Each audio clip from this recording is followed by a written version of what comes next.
Hello everyone, welcome back on my channel Commerce Excel. Today we are going to do part 2 of transportation problem as we've already done part 1 of it. अगर आपने video नहीं देखी है तो link आपको इस video के description box में मिल जाएगा, तो पहले आप वो वीडियो देख लेना, अदरवाइज ये वीडियो आपको इतनी क्लियर नहीं होगी। तो स्टार्ट करते हैं आज की क्लास। सी हमने अपने लास्ट वीडियो में ये देखा था कि ट्रांसपोर्टेशन मेथड के सॉल्यूशन के लिए हमारे पास 3 स्टेप्स होते हैं ब्रॉडली। तो उन 3 स्टेप्स का हमने जो फर्स्ट स्टेप था वो हमने लास्ट वीडियो में कवर किया था, और उस first step that is finding initial feasible solution, कैसे initial feasible solution find out करें ट्रांसपोर्टेशन प्रॉब्लम की, ये सीखा था हमने उसमें। तो वो हमने किया था, हमारे पास 3 मेथड्स से अवेलेबल उसके यूज से। तो कौन से थे वो मेथड? वो था हमारा north west corner rule, second least cost method and third Vogel's approximation method. So in this video, we are going to do remaining steps, which are step 2 and step 3. So start करते हैं step 2 से। तो step 2 क्या है हमारा? Testing for optimality. That is जो हमने अपने last video में फाइंड आउट किया था वो था इनिशियल फिजिबल सॉल्यूशन। तो अब क्या कर रहे हैं, हम उस इनिशियल फिजिबल सॉल्यूशन को टेस्ट कर रहे हैं कि क्या वो सॉल्यूशन ऑप्टिमम है भी या नहीं है। मतलब क्या जो हमने मिनिमम कॉस्ट और ट्रांसपोर्टेशन कॉस्ट कैलकुलेट की थी वही मिनिमम कॉस्ट है, या अदरवाइज कोई और अल्टरनेटिव अवेलेबल है जिससे हम अपने कॉस्ट को और रिड्यूस कर सकते हैं। सो सी इसकी टेस्टिंग के लिए बेसिकली हमें अपॉर्चुनिटी कॉस्ट कैलकुलेट करना होता है 1 यूनिट का। मतलब जो हमने रूट नहीं चूज किया है, हम उस रूट को अगर कंसीडर करेंगे तो कितना हमारा कॉस्ट इनकर हो सकता है या कितना कॉस्ट हमें उससे और कम होगा, टोटल कॉस्ट हमारे कितनी रिडक्शन हो सकती है अगर हमने कोई और रूट चूज किया जो कि अभी तक हमने चूज नहीं किया हो। तो वही हम यहाँ पे पहले अपॉर्चुनिटी कॉस्ट की कैलकुलेशन करते हैं। अगर अपॉर्चुनिटी कॉस्ट हमारी पॉजिटिव आई किसी सेल की, मतलब किसी रूट की जो कि हमने पहले चूज नहीं की थी, जिसमें क्वांटिटी पहले एलोकेट नहीं की थी, और वो अब हम क्या करें उसमें क्वांटिटी अगर एलोकेट करेंगे तो उसकी अपॉर्चुनिटी कॉस्ट अगर पॉजिटिव आई, इसका मतलब क्या है कि हमारी ऑप्टिमम सॉल्यूशन नहीं होगा। पॉजिटिव अपॉर्चुनिटी कॉस्ट हमें इंडिकेट करेगा कि उतना पर यूनिट हमें कॉस्ट रिड्यूस हो सकता है अगर हम अपने किसी और उस रूट को चूज करें जो कि अभी तक हमने एलोकेट नहीं किया था जैसे क्वांटिटी। कैसे करेंगे इसको करने के लिए हमारे पास 2 मेथड होते हैं, मतलब अपॉर्चुनिटी कॉस्ट को फाइंड आउट करने के लिए 2 मेथड होते हैं। पहला है हमारा स्टेपिंग स्टोन मेथड एंड दूसरा है हमारा मॉडिफाइड डिस्ट्रीब्यूशन मेथड। तो स्टार्ट करते हैं हमारे स्टेपिंग स्टोन मेथड से। मैंने यहाँ पे वही टेबल शो की है आपको जो कि हमने नॉर्थ वेस्ट कॉर्नर रूल से अपनी की थी लास्ट वीडियो में, जिसमें हमने क्वांटिटी एलोकेट की थी। ठीक है, तो क्या ये ऑप्टिमम सॉल्यूशन है या नहीं है, कि मतलब जो टोटल कॉस्ट हमारी 10,220 आई है, क्या यही इतनी ही मिनिमम कॉस्ट है या हम इसे और रिड्यूस कर सकते हैं। तो कैसे करेंगे, इसके लिए हमें क्या करना है, जो कि अनऑक्यूपाइड सेल्स है। अनऑक्यूपाइड सेल्स मतलब जिसमें हमने क्वांटिटी एलोकेट नहीं की है, उन अनऑक्यूपाइड सेल्स को कंसीडर करेंगे और ये देखेंगे कि जो अनऑक्यूपाइड अब तक है, क्या अगर हम एक एक करके उनको ऑक्यूपाइड करें, हर एक बार में एक ही सेल को कंसीडर करेंगे। ठीक है, तो अगर हम उन्हें कंसीडर करें तो क्या हमारी कॉस्ट रिड्यूस हो सकती है। तो इस तरीके से अगर मैं बात करूं, अगर मैं बात करी इसकी, जहाँ पे मेरा 13 कॉस्ट है, ठीक है, A1 रो में आपका यहाँ देखो, तो ये क्या है, अनऑक्यूपाइड सेल है। तो मैं क्या करूंगी, मैं कहूंगी अगर मैं 13 वाला रूट मतलब अगर चूज करूं अब, तो कितनी मेरी अपॉर्चुनिटी कॉस्ट आएगी, क्या मेरी अपॉर्चुनिटी कॉस्ट नेगेटिव आ रही है। अगर नेगेटिव आएगी तो मुझे ये रूट नहीं कंसीडर करना होगा। ठीक है, क्यों? क्योंकि उससे मेरा कॉस्ट, टोटल कॉस्ट इंक्रीज होगा। लेकिन अगर अपॉर्चुनिटी कॉस्ट पॉजिटिव आएगी तब मैं इस रूट को कंसीडर कर सकती हूँ। क्यों? क्योंकि उससे मेरा क्या होगा, पर यूनिट कॉस्ट रिड्यूस होगा अगर मैं इस रूट को कंसीडर करूंगी। तो अपॉर्चुनिटी कॉस्ट कैसे कैलकुलेट करते हैं वो देखना है। तो अब मैं 13 को यहाँ पे कंसीडर करूंगी। अगर मुझे ये रूट अब कंसीडर करना है तो यहाँ क्या होगा, कुछ मेरी क्या होगी, यहाँ पे क्वांटिटीज मुझे ऐड करनी होगी। ठीक है, तो अगर मैं यहाँ पे ऐड करूंगी तो इसका मतलब क्या है, मुझे यहाँ से ये वाले 12 वाले आपका जो सेल है, इसमें से मुझे उतनी ही क्वांटिटी लेस करनी पड़ेगी। ठीक है, अगर मैं यहाँ से उतनी ही क्वांटिटी लेस करूंगी तो मुझे आपके 8 वाले सेल में उतनी क्वांटिटी ऐड करनी पड़ेगी, और अगर मैं इतनी क्वांटिटी यहाँ पे ऐड करूंगी तो मुझे ये 14 वाले सेल में उतनी क्वांटिटी लेस करनी पड़ेगी। ठीक है, और अल्टीमेटली इसी का जो हमारी क्वांटिटी होगी उसे हम क्या कर देंगे, जितनी भी क्वांटिटी हम लेंगे 14 से 13 में हम वहां पे ट्रांसफर कर देंगे। सो क्या हुआ, इसे हम कहते हैं क्लोज्ड लूप। इस तरीके से आपको स्टेपिंग स्टोन मेथड में क्लोज्ड लूप फाइंड आउट करने होते हैं, और ये क्लोज्ड लूप आपको उसी तरीके से फाइंड आउट करने होते हैं कि जिनके पास क्वांटिटी है उन्हीं से तो आप लोगे ना। तो इस तरीके से क्लोज्ड लूप बनाए जाते हैं कि जहां पे क्वांटिटीज है उनसे ही क्या करे, ये लूप बनाए। ठीक है, तो इस तरीके से क्या है, हम हर एक सेल जो कि अनऑक्यूपाइड सेल है उसकी क्या करेंगे, हम फाइंड आउट करेंगे कि कैसे ये लूप बनाता है। क्लोज लूप जरूरी नहीं है कि आपका स्क्वायर और रेक्टेंगुलर फॉर्म में हुई हो, लेकिन एक चीज जरूरी है कि ये क्या है, जहां से ये एरो स्टार्ट होंगे वहीं पे आके फिनिश होना चाहिए। मतलब 13 से हमने स्टार्ट किया तो 13 पे आके फिनिश होना चाहिए। ठीक है, सो सी इस तरीके से आपके जो क्लोज लूप है इस टेबल में कितने बन सकते हैं, तो आप देख सकते हैं यहाँ पे हमने सारे क्लोज लूप मेंशन कर दिए हैं। सी एएस जो सेल था उसमें आपका क्लोज लूप बना है AS, AR, RB and BS, जो कि हमने अभी पीछे बनाया। ठीक है, तो इसका हमें क्या निकालना है, नेट कॉस्ट चेंज निकालना है कि अगर हम 13 वाले सेल को कंसीडर करते हैं तो नेट कॉस्ट कितना चेंज हो रहा है। तो 13 वाले सेल को कंसीडर करने पे 13 रुपीज की कॉस्ट क्या हो जाएगी, पर यूनिट कॉस्ट इंक्रीज हो जाएगी। ठीक है, इंक्रीज हो गई, लेकिन उतनी ही हमारी क्या होगी, अब 12 जो है उतना रिड्यूस हो जाएगा, एंड देन हमारे क्या है 8 पर यूनिट कॉस्ट इंक्रीज होगा एंड 14 रिड्यूस हो जाएगा। ठीक है, प्लस माइनस साइन हमने अभी पीछे किया था ना, उसके अकॉर्डिंग हमारी उतनी पर यूनिट कॉस्ट इंक्रीज और रिड्यूस हो जाएगी। तो हमारा और जो ओवरऑल कॉस्ट चेंज है कितनी हुई है, वो आई है -5। तो -5 हमें क्या इंडिकेट कर रही है, ये अपॉर्चुनिटी कॉस्ट इंडिकेट करी पॉजिटिव। ओके, तो नेट कॉस्ट चेंज है -5 और अपॉर्चुनिटी कॉस्ट है हमारी 5। सो इसी तरह हम क्या करेंगे, सेल बीपी को कंसीडर करेंगे। अब बीपी भी क्यों, क्योंकि वो अनऑक्यूपाइड सेल है।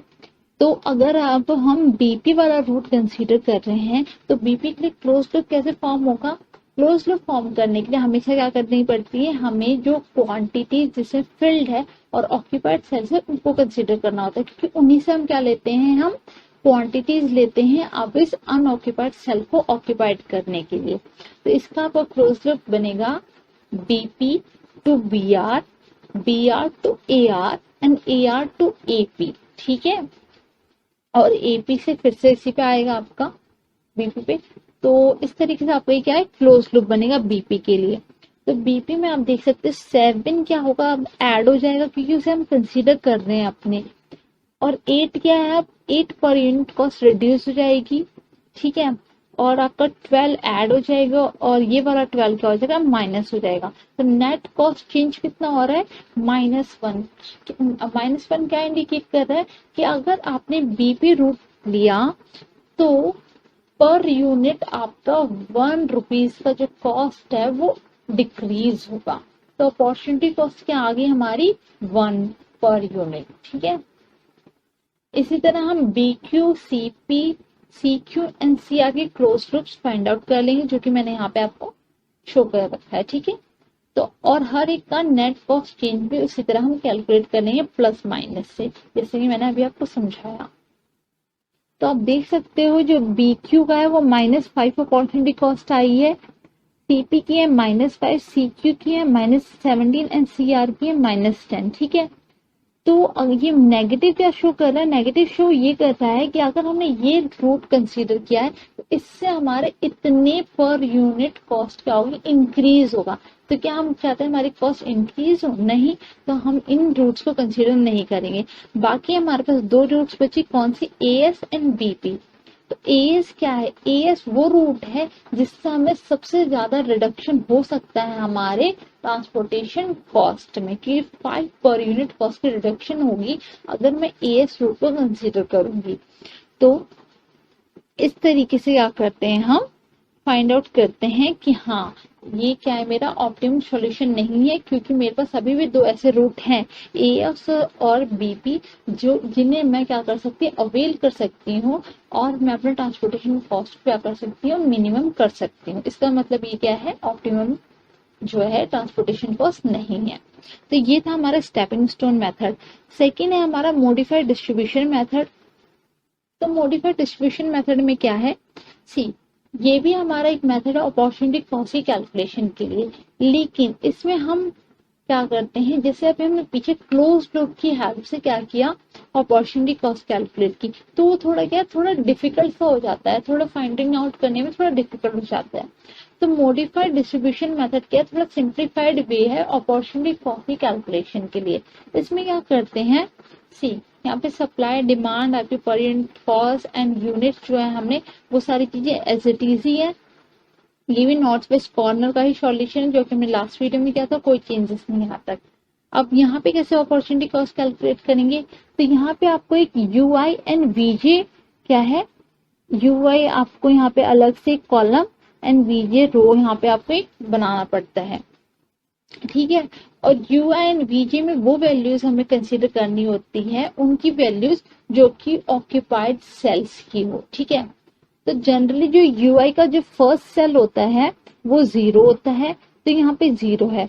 उसके बाद अगर मैं यहाँ पे वीजे की वैल्यू की बात करूं तो हमें क्या कंसीडर करना होता है, हमें कंसीडर करना होता है ओनली ऑक्यूपाइड सेल्स। वीजे और यूआई की वैल्यू निकालने के लिए ऑक्यूपाइड सेल्स को कंसीडर करना होता है।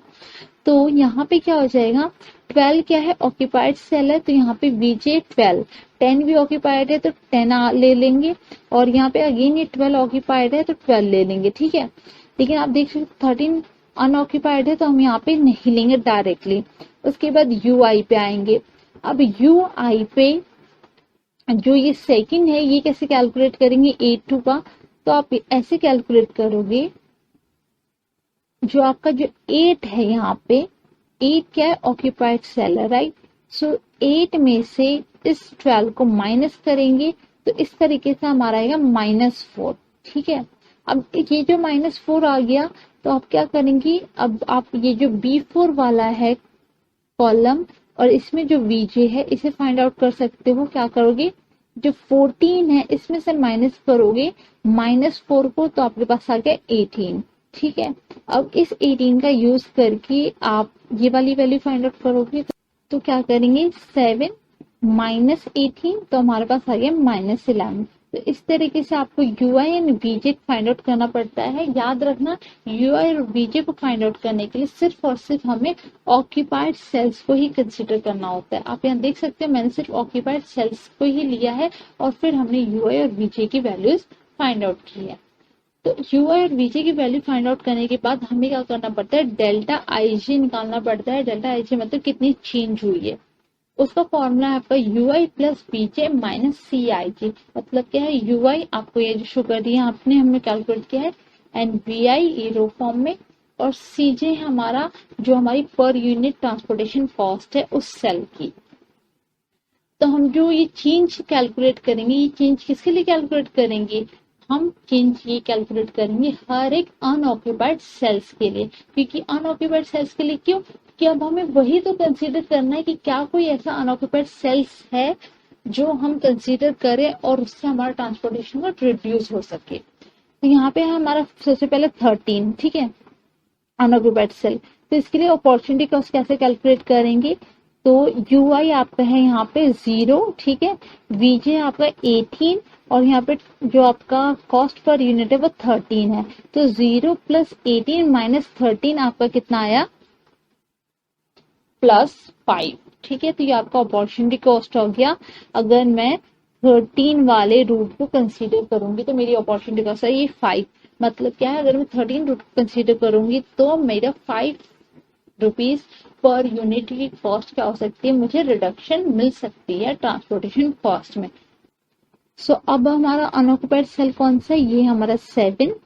तो अगेन यहाँ पे क्या करेंगे हम, यू आई है -4, तो -4 प्लस 12 जो कि बीजे है, सो -4 प्लस 12 एंड -7 कितना है आपका, आपके आया है +1। तो अपॉर्चुनिटी कॉस्ट कितना हो गया, +1। इसी तरह हम 11 का कैलकुलेट करेंगे, तो अपॉर्चुनिटी कॉस्ट आई है -5 एंड देन हमारा है 6, अपॉर्चुनिटी कॉस्ट इसकी -5 आई है, 16 की -17 एंड 11 की -10।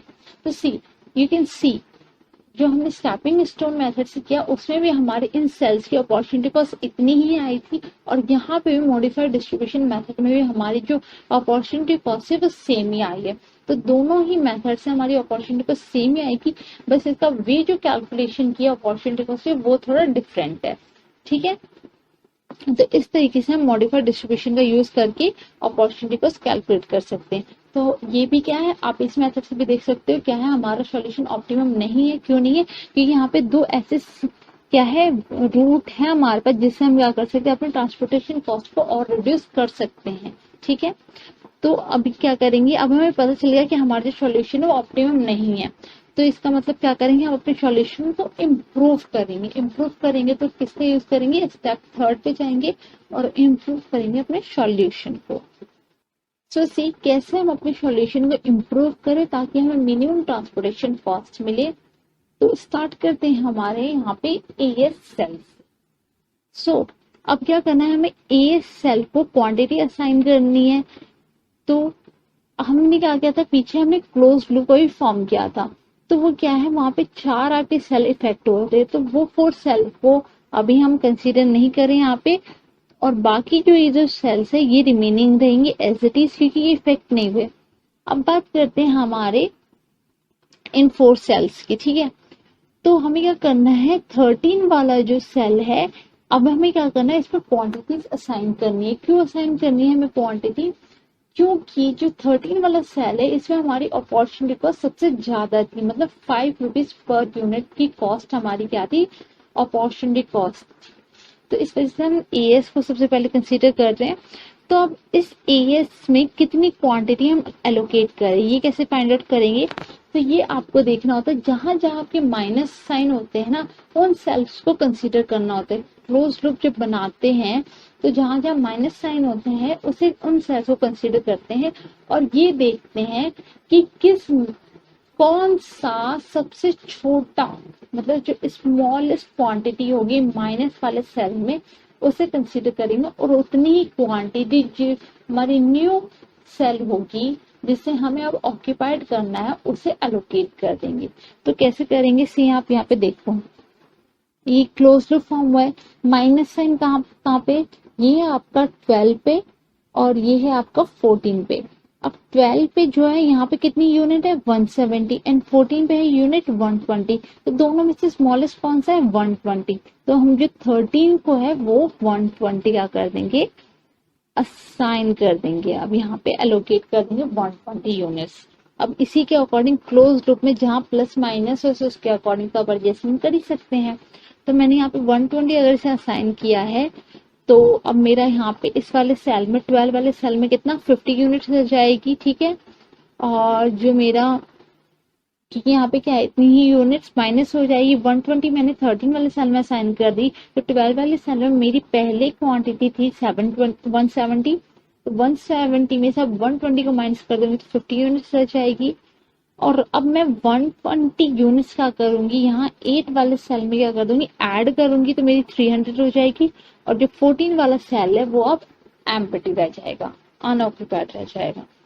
तो इस तरीके से जो मेरा टोटल कॉस्ट आएगा वो आएगी मेरी 9620 रुपीज। ठीक है, लेकिन अभी भी मेरा सॉल्यूशन क्या है, ऑप्टिमम सॉल्यूशन नहीं है, क्योंकि मुझे पता है मेरा एक और सेल ऐसा है जहाँ पे मुझे अपॉर्चुनिटी कॉस्ट अभी भी पॉजिटिव मिल रही है, और वो कौन सा है, वो है हमारा बीपी सेल, राइट, जहाँ पे हमें अपॉर्चुनिटी कॉस्ट +1 मिल रही है। तो हम अभी इसे और इम्प्रूव करेंगे, और अब हम करेंगे कंसीडर सेल बीपी को। तो यहाँ पे क्या करना है, हमें ऐड करनी है क्वांटिटी। तो क्वांटिटी ऐड कैसे करते हैं, हम क्वांटिटी ऐड करेंगे उन्हीं से लेके जो कि ऑक्यूपाइड हो ऑलरेडी। तो यहाँ पे हम लेंगे BR से, ठीक है, तो यहाँ इतना बी आर में माइनस होगा, जितना भी हम यहाँ पे भी ट्रांसफर करने वाले हैं, देखेंगे कितना करना है हमें। और अगर यहाँ पे इतना माइनस होगा तो आपका जो ए आर है वहां पे क्या हो जाएगी, उतनी क्वांटिटी ऐड हो जाएगी। और अगर इतनी क्वांटिटी यहाँ ऐड होगी तो आपकी एपी सेल में उतनी क्वांटिटी लेस होगी, और फिर हम अल्टीमेटली आ जाएंगे बीपी पे। ठीक है, अब क्वेश्चन उठता है कि कितनी क्वांटिटी हमें ऐड करनी है सेल बीपी में। तो क्या मैंने बताया था, हमें कंसीडर करना है जो जहाँ पे भी हमारे माइनस साइन होंगे क्लोज लूप में, उसे कंसीडर करना है। और हमें देखना है कि सबसे स्मॉलेस्ट जो क्वांटिटी है क्या है माइनस साइन वाले सेल्स में। तो आप देख सकते हैं यहाँ पे माइनस है 12 में और यहाँ पे है 8 में। तो 12 में आपकी क्वांटिटी है 180 एंड यहाँ पे 300, राइट। तो 180 एंड 300 में स्मॉलेस्ट कौन सा है, ये है आपका 180। तो हम क्या करेंगे, जो 7 है मतलब जो बीपी सेल है इसमें क्या करेंगे, 180 क्या करेंगे हम क्वांटिटीज असाइन करेंगे और उसके अकॉर्डिंगली फिर एडजस्टमेंट करेंगे। तो आप देख सकते हैं यहाँ पे जो 10, 13 एंड 7 है ये तो हमने क्या किया, टच ही नहीं किया, तो ये एज इट इज ही रहेंगे। क्लोज लूप जहां फॉर्म हुआ है उनकी क्वांटिटीज चेंज होने वाली है। तो स्टार्ट करते हैं, हमारा जो बीपी है इसमें 180 क्वांटिटी शिफ्ट हो जाएंगी। और ये अगर 180 में क्वांटिटी शिफ्ट होगी तो उतनी ही 180 क्वांटिटीज बीपी में लेस हो जाएगी। तो लेस होने के बाद 120 क्वांटिटी रह जाएगी एंड उतनी ही क्वांटिटी मतलब 180 जो है यूनिट्स वो एआर में आपकी ऐड हो जाएंगी, तो वो आपकी हो जाएगी 230 क्वांटिटी। और एपी में अब आपका कुछ भी नहीं रह जाएगा और वो एक अनऑक्यूपाइड सेल हो जाएगा। ठीक है, तो क्या ये एक हमारा अब ऑप्टिमम सॉल्यूशन है, देखते हैं। टोटल कॉस्ट हमारा इस तरीके से इसके अकॉर्डिंग आ गई हमारी 10 multiply 150 plus 12 multiply 230 plus 13 multiply 120 plus 7 multiply 180 plus 8 multiply 120 plus 7 multiply 200 is equal to 9440। तो क्या है हमारा ऑप्टिमम सॉल्यूशन है? हाँ, ये हमारा ऑप्टिमम सॉल्यूशन है। क्यों है? क्योंकि अब हमारे पास कोई भी ऐसी अपॉर्चुनिटी कॉस्ट नहीं है जो कि पॉजिटिव है। और इसका मतलब हम क्या है, अगर हम अब कोई और सेल कंसीडर करेंगे तो उससे क्या होगा, हमारा ट्रांसपोर्टेशन कॉस्ट इंक्रीज ही होगा। मतलब 9440 जो है वो हमारे मिनिमम ट्रांसपोर्टेशन कॉस्ट है। Okay, so in this way हम क्या करते हैं, हमारे ट्रांसपोर्टेशन कॉस्ट को, जो मिनिमम ट्रांसपोर्टेशन कॉस्ट है उसको फाइंड आउट करते हैं और ऑप्टिमम वे और जो हमारा एफिशिएंट वे है वो फाइंड आउट करते हैं। ओके, होप्स आपको क्लियर हो गया हो। Thank you, bye, take care.